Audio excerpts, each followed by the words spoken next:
Hey there, cats and kitties. I am the Blues Man, Johnny Blues, and with this video, I'll be discussing my thoughts on Episode 8 of the anime series, Psycho-Pass 2.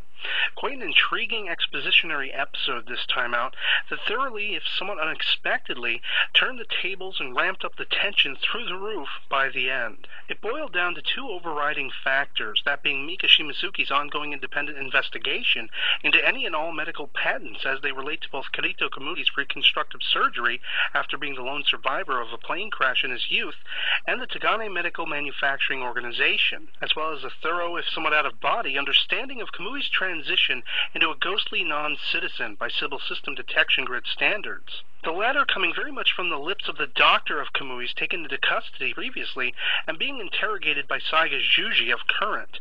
The transition from the words and perspective of the doctor into an almost first-person account of Kamui's history directly is a rather surprising one, or at least it was to me, and further solidifies in my mind a similarity between Kamui and the Laughing Man from Ghost in the Shell standalone complex, at least in his appearance and function, if not exactly his motivation. We're thoroughly into Spock's brain territory as the facts behind Kamui's after-accident surgery come to light, whereby his body was reconstructed using experimental medical practices and drugs to integrate organs and other bodily remains, 184 pieces in total, into one physical form, a multi-body transplant surgery on an unfathomable scale. Made more so by the fact that said remains were harvested from the victims of the very same plane crash that nearly ended Kamui's life. He too, do we find out, is fueled by the pieces of at least 7 separate brains to boot. All of which, as the grafting processes were successfully and further strengthened, allowed for his ability to become all but imperceptible to the Civil System. Naturally, was there a period of soul-searching and testing the limits of his movability beyond Sybil's awareness. He committed crimes, he sought out the help of others, and all of these attempts came to nothing. How could a person accepting of the imposed will of Sybil, a seeming infallible AI and societal governing system, ever acknowledge something or someone that existed beyond the societal norms kept in check by Sybil? And so, Kamui found his only solace in a period of time later referred to as the Season of Hell, wherein the powers that be had proposed an alternative to the Civil System known as the Panopticon, essentially amounting to a central sphere controlling and overlooking all aspects of society, controlling the checks and balances. Intriguing was it to note Saiga Juji's acknowledgement of such a system being what you have in effect within incarceration facilities such as prisons. The reason for Sybil's remaining perpetual in the face of a Panopticon framework testing phase, which also gave the period the nickname the Season of Hell, was due to the system's breaking down and havoc ensuing, especially with regard to traffic monitoring. The level of accidents and presumably resultant injuries and deaths were higher than most other recorded times. Kamui's surmise being that the Panopticon's failure was perhaps deliberate, to which Juji counters that most people will consider a society under constant watch as the prison he alluded to earlier. But Kamui, or rather Kamui's voice, challenges him that isn't that the way society is now under Sybil? This leading Akane, who'd been watching the exchange, to the conclusion that, much as the viewer has been well aware of for a while now, Kamui's obsessive goal is Sybil, and turning the system it imposes on its ear.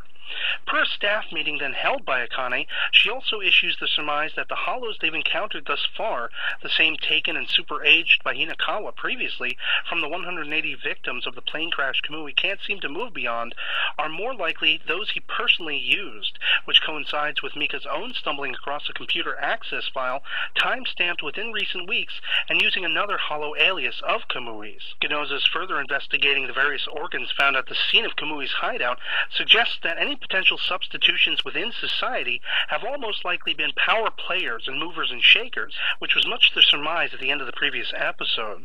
But searches of the implemented imposters' homes yield no signs or evidence, Akane later reveals to Saiga Juji, this signaling to them both that whatever goal they're after has surely been set in motion.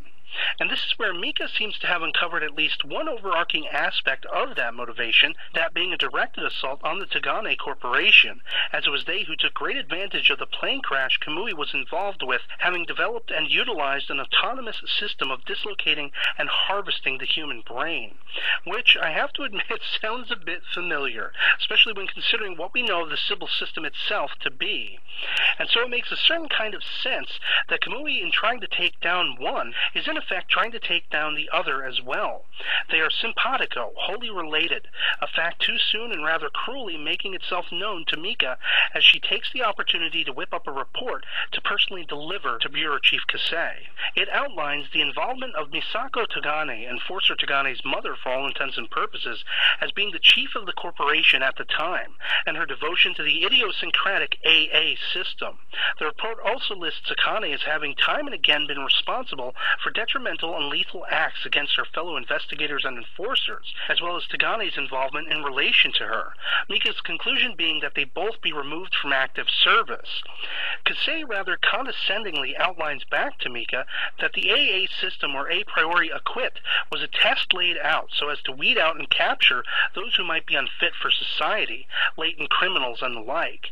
In horror, Mika tries to escape, only to find Tagane, Dominator in hand and pointed at her head, blocking her path. And then, the bombshell. Kasei is referred to by Tagane as Mother, as both debate what they should do with Mika. Tagane professes his goal to be keeping clean and protecting the purity of both Sybil and his air quotes mother, Kasei. Mika is left freaking out as Tagane taunts how little her psychopath has been affected by all of this, as he also notes to Kasei that Kamui and Akane are soon to be taken down by him. And Mika is left rather suggestively bent over Kasei's desk, screaming repeatedly no as Tagane positions himself behind her. The ominous and foreboding promise of revealing the core of the Sybil system to the public at large and wanting to test its effect on the largely pure of mind, Mika, potentially flipping the world on its ear even before Kamui gets his chance. And once again, this series leaves me wholly disconcerted. It also begs the question as to whether Kasei and Tagane are even telling the truth. Are they really related? Surely the brain implantation system at the heart of Sybil resembles strongly that of the patents, technologies, and experiments carried out by Misako Tagane. But wasn't Kasei proven to essentially be a cyborg or drone mask, worn or at least placed by Sybil to protect and govern itself? All I can say is a resounding wow, followed by a head-scratching WTF.